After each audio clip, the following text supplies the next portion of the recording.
Well, hello there, folks. I'll tell you what, in this last hour, you've been inundated with videos. There's 2 more to come now, sport related. So if you don't like sport, move away now. I've been pretty productive today. I've actually got 2 more later that I was going to record. I'm not going to do them now. I'm going to save them till tomorrow, just in case there's nothing to talk about tomorrow. And it's 2 old friends of mine that are going to make an appearance on the channel tomorrow. Well, one of them isn't really an old friend, but he's been on here enough times, and one of them very much is. But before we go there, I'm going to look at rugby league again. I've got 2 quick videos regarding rugby league. I'm going to leave the one I'm most interested in myself till last. That's the one on the Warrington St Helens game of last night.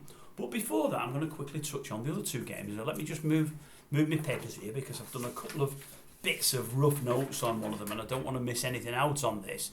There's a few things I'd like to discuss. I'll put the bins on if you don't mind. And anyway, we're looking at the Castleford-Leigh game. Leigh are doing brilliant at the moment. God only knows where they've come from. I mean, I know where they've come from. They're from Leigh, but didn't expect what they're doing this year. And Wakefield against Wigan. I didn't expect Wakefield to do what they did last night. Unbelievable. First, we'll go to the CAS game, the CAS and Leigh. I've not got much to say about that, other than probably about one player. He's going to get mentioned in the next video about Warrington and St Helens, but I'll just say quickly now, Josh Charnley, from the outside looking in, you'd say he's ripping up trees there at Leigh at the moment, and no doubt Leigh love him. I think he's got 22 tries this year. He's the leading try scorer, all well and good. But every week I see him, every try I see, don't get me wrong, some are taking strength, but he's either falling over from 3 yards out or barging over from 5 yards out. Now, often when he barges over, he's taking 2 or 3 men with him, so they take some scoring. But I cannot believe for the life of me teams are letting him score as many as they're letting him score. And all I would ask, because I've not been watching Leigh this year, is he as bad in defence as he was for 2 years at Warrington, where teams were just targeting him under the high ball all the time?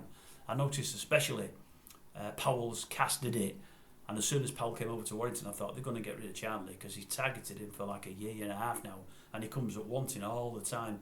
Never used to be that bad under the high ball or with pressure on, but the last couple of years at Warrington, he was woeful. Now, whether it's because he wasn't enjoying his rugby, although I read nothing about it, and he's enjoying it now, maybe he's changed, maybe he's better in defence, but at Warrington he was very poor. How is he, Leigh fans? Let me know. Not much else to say in that game other than well done, Leigh. I expected you to win. You won. It got closer near the end, but you went away again. And you're doing very well. You know, that's off to you. I've got a relation of mine that was a massive Leigh supporter many years ago. I'm sure she still is. It's a distant relation. I see her very, very rarely. Lovely, lovely lady and husband. But I knew they used to love Leigh, and they've watched him for years, regardless of what division they were in, regardless of what the ground was like when the old ground was falling apart, if you like. Anyway, we'll go to the match I want to really speak about now, and that's the Wakefield and Wigan game. And a few, not so much notes, but a few things that I seen last night, and it was one of the highlights I seen. Great win at Wakefield, firstly. Absolutely great win. Nobody expected it. I think they've won the last 3 at home. Nobody expected that. You know, they might have been going the season winless, and all of a sudden they've sprouted wings, which is really good. And they've knocked Wigan over, one of the form teams in the league. Extremely unexpected. But when I saw the highlights last night, I was amazed they did it. First, let me just hats off to, is it Will Dagger?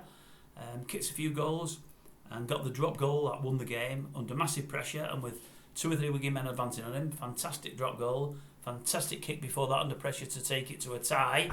I think he was another player that my team Warrington got rid of a few years ago. He's done really well there, and long may it continue. Well done, son. You did really, really well. But I noticed a few things last night that just shocked me. I mean, I can't believe with some of the things I've seen last night that Wakefield won. They might have lots of grit and determination, but what I was seeing was, I seen Tommy Lynham at first. He calls himself the Flying Pig.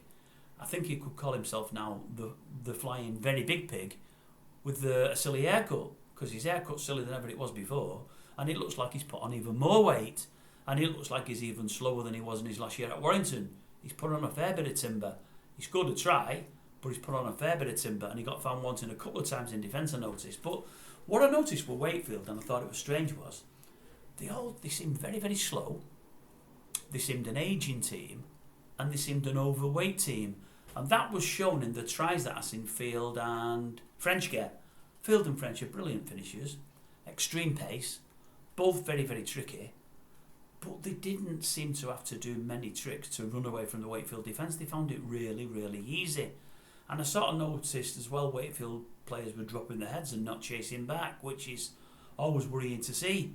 You'd have expected on the back of some of Wigan tries that we're going to go away and batter them. They didn't, so all credit to Wakefield there. But Wakefield to me looked a very, very poor, very slow, dare I say unfit team. I know maybe it's harsh, but that's how it seemed to me. And a bit overweight, you know. I don't know, maybe I'm wrong. Maybe they'll keep winning. I hope they do. They've come from nowhere, so well done to them. Was anybody else? I don't think there was. I think that was about it, really. But all I can say at the end of it all is just a great win for Wakefield. Well done, lads. Really, really well done. I didn't see it happening, and I don't think many others did. But yeah, hats off to Wakefield. Well done.